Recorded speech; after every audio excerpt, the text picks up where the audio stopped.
Bem-vindos a mais uma videoaula da revista Amira.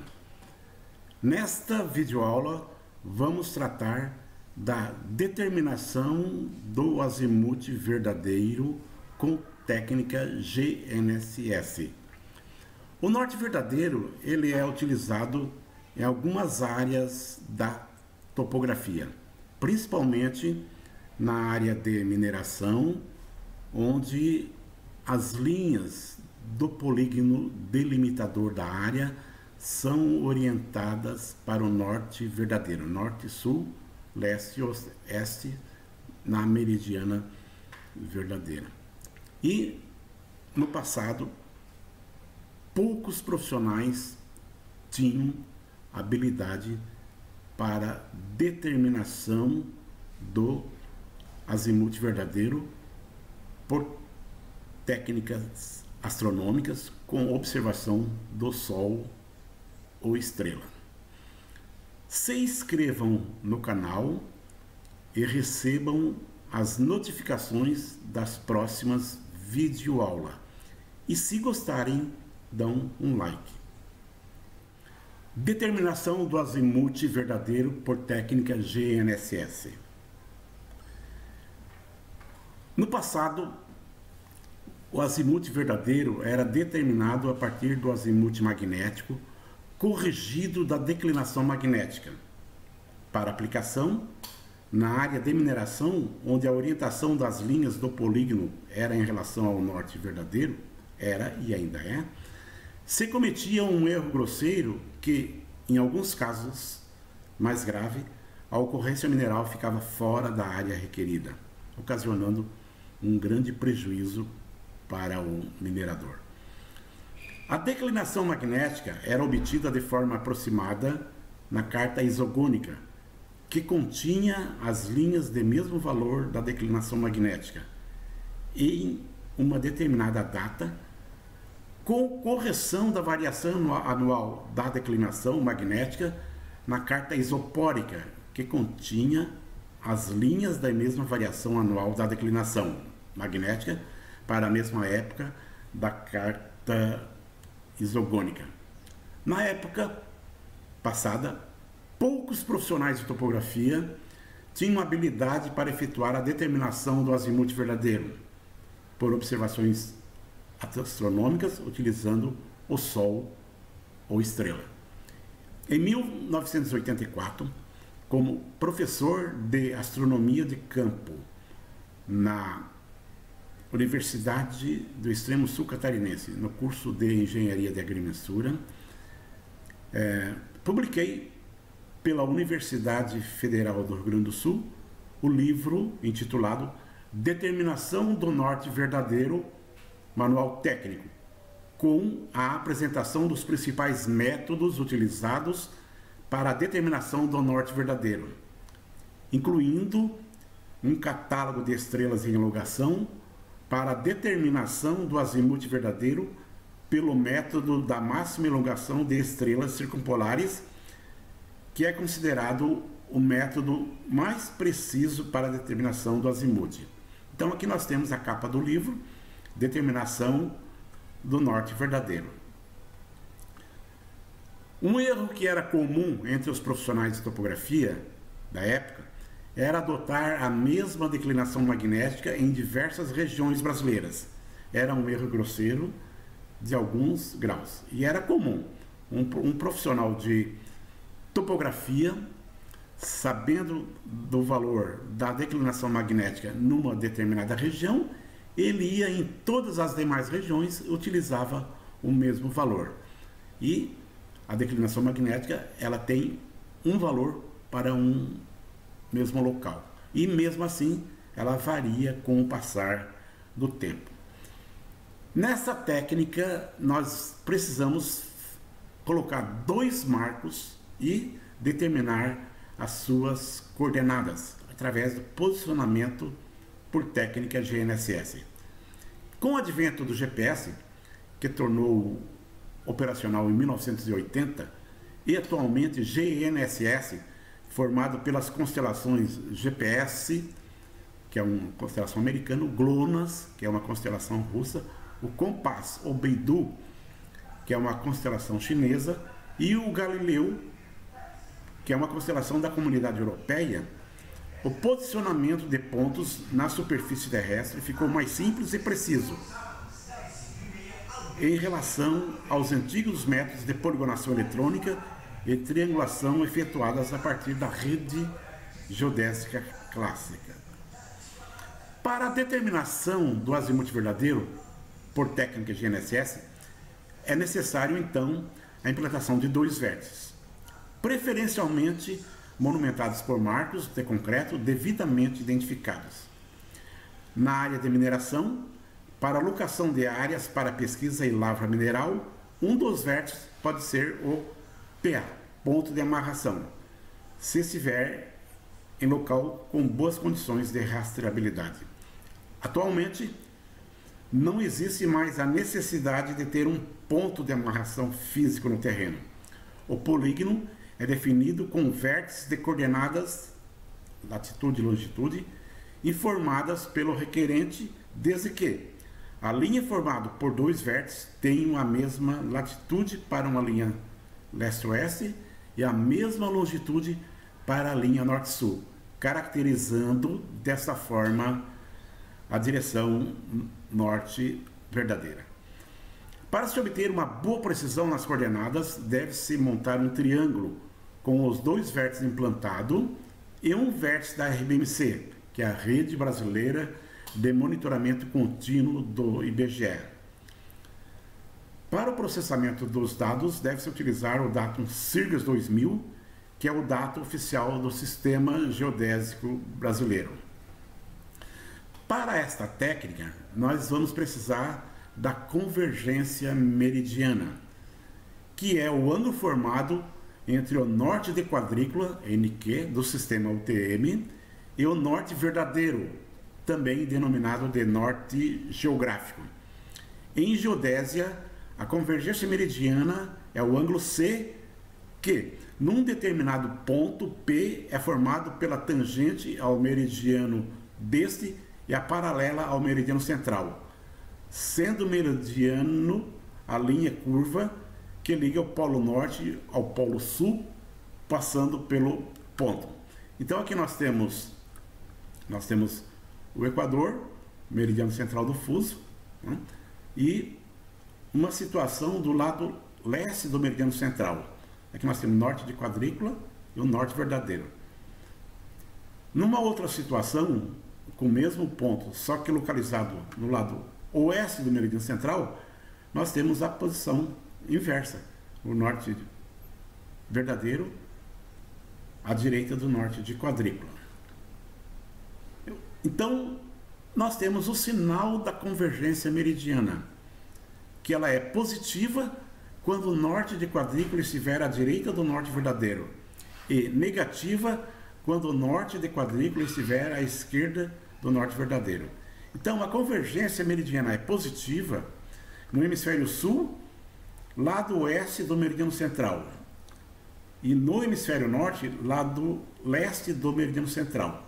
A convergência meridiana ela é negativa no hemisfério sul, lado leste do meridiano central, e no hemisfério norte, lado oeste do meridiano central. Nesta figura, nós podemos entender de uma forma clara o sinal da convergência meridiana. Aqui nós temos então o Equador, esse é o Equador, temos aqui o meridiano central, colocamos 4 pontos em cada lado do meridiano central e em cada hemisfério e traçamos a linha do norte de quadrícula, que é uma paralela ao meridiano central, tá? Então nós temos aqui as 4 linhas do norte de quadrícula. Para colocarmos o norte verdadeiro, nós temos que observar a curvatura do bordo do fuso, tá? Que ele vai ser orientado para o polo norte e para o polo sul. Então, acompanhando a curvatura, nós colocamos o norte verdadeiro, né? Então, nós observamos que no mesmo hemisfério, no hemisfério norte, por exemplo, No lado leste, a convergência é positiva. No lado oeste, a convergência é negativa. No hemisfério sul, ocorre o contrário. Do lado leste, a convergência é negativa. E do lado oeste, a convergência é positiva. Então é bastante fácil de interpretar esse desenho. E o sinal da convergência meridiana é fundamental na determinação do azimuth verdadeiro. Então aqui nós temos um resumo do sinal, sempre a partir do norte verdadeiro. Se o norte de quadrícula estiver à direita, nós temos a convergência meridiana positiva. Se o norte verdadeiro estiver à esquerda, nós temos a convergência meridiana negativa. Bom, nós temos a fórmula para cálculo da convergência meridiana para fins de topografia. É uma fórmula simplificada que dá uma precisão de 1 segundo. No entanto, em trabalhos mais precisos, nós teríamos que utilizar a fórmula geodésica com precisão de 0,1 segundo. Então, nesta forma simplificada, a convergência meridiana é igual o seno da latitude vezes a diferença entre a longitude do ponto e a longitude do meridiano central. Então, delta lambda é igual a longitude menos o meridiano central. Para determinar o meridiano central do fuso, nós utilizamos esta expressão analítica. Então, a longitude do meridiano central é igual a 6 vezes 1 inteiro da divisão da longitude por 6 menos 3. Então aqui nós temos um exemplo. Numa longitude de 49 graus, 26 minutos e 18 segundos sul, então ela é oeste, ela é negativa. Nós temos o meridiano central 6 vezes a parte inteira, dividimos a parte decimal da longitude por 6, né? Que daria menos 8,2397,222. Vamos ficar apenas com uma parte inteira. Então, o meridiano central vai ser 6 vezes menos 8, daria menos 48, menos 3, nós teríamos então, como resultado final, o meridiano central menos 51. Para o cálculo da convergência meridiana em aplicações geodésicas, como já dissemos, com precisão de décimo de segundo, pode-se usar as coordenadas planas do sistema UTM ou coordenadas geodésicas latitude e longitude. O livro Tabelas e Fórmulas para Cálculo Geodésico no Sistema UTM, que publiquei em 1984 pela editora da Universidade Federal do Rio Grande do Sul, contém as fórmulas para o cálculo da convergência meridiana, incluindo exemplos aplicativos com a utilização de tabelas pré-calculadas e com o desenvolvimento de fórmulas.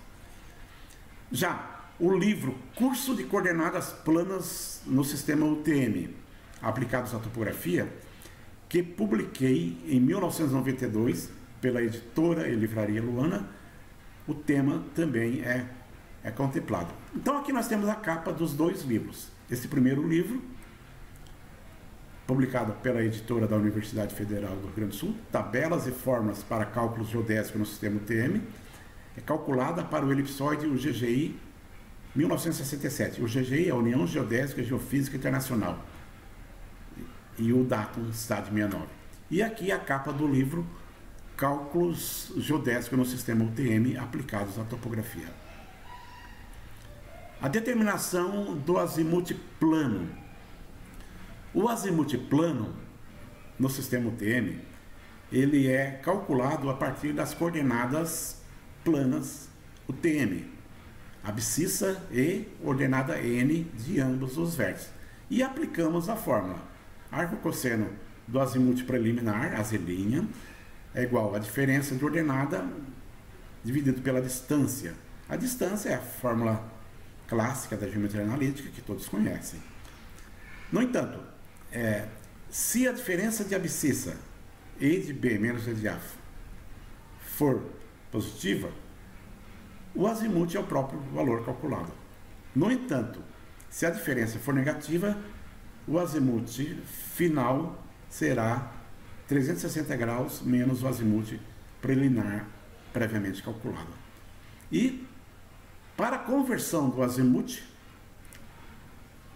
plano em azimuth verdadeiros, nós aplicamos essa fórmula. Azimuth verdadeiro de uma linha B é igual ao azimuth plano desta mesma linha mais a convergência meridiana com seu respectivo sinal. Esse sinal de mais é da fórmula.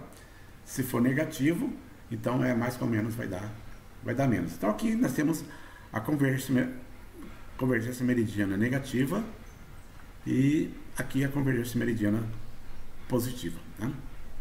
Aqui nós colocamos um exemplo aplicativo onde são dadas as coordenadas planas no sistema UTM de dois vértices A e B e as coordenadas geodésicas, latitude e longitude do ponto.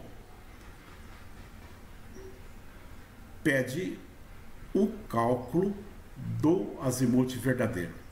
Então, inicialmente, nós calculamos a convergência meridiana, aplicando a fórmula simplificada. Convergência meridiana, C é igual ao seno da latitude vezes delta lambda, onde delta lambda é a diferença entre a longitude do ponto e o meridiano central. Aqui nós temos os dados, tá? Aplicando a fórmula, nós temos que a convergência meridiana no ponto A é igual a 0 graus, 0,5 minutos, 0,7 segundo negativo. Calculamos o azimuth plano, né? Aplicando a fórmula, temos então o azimuth preliminar da linha AB é 163 graus, 15 minutos, 26 segundos. No entanto, E de B menos E de A é negativo.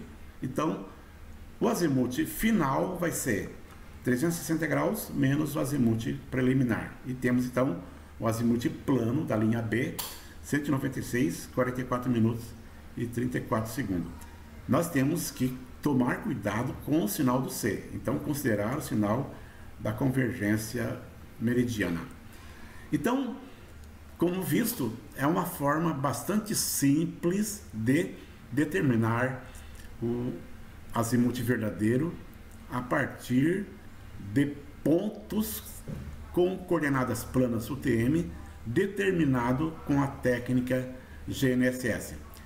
No passado, dos anos 60, 70, até meados dos anos 80, isso era praticamente inviável, já que não tínhamos a técnica GNSS e, anteriormente, a técnica GPS.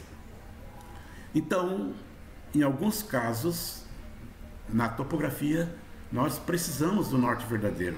Além da mineração, nós podemos citar o exemplo de orientação de antenas, né?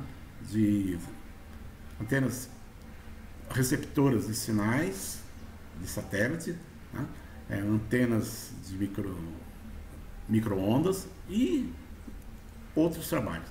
O norte verdadeiro também é utilizado para determinação do sistema plano local ou sistema de coordenadas locais, onde um dos métodos para criar o plano topográfico local é efetuar a transformação da distância plana em distância horizontal e a transformação do azimuth plano em azimuth verdadeiro. Tendo o azimuth verdadeiro de um ponto base, que é a origem do plano topográfico local, para os demais pontos e as respectivas distâncias horizontais, nós temos então o cálculo das projeções no plano topográfico e, finalmente, as coordenadas. Seguindo as recomendações da NBR 1666, que trata da Rede de Referência Cadastral Municipal as coordenadas do ponto origem de um plano topográfico local para a abscissa 150 mil e para a ordenada 250 mil. Então, se gostaram, dão um like e não esqueçam de se inscreverem no canal e receberão as notificações das próximas videoaulas. Muito obrigado.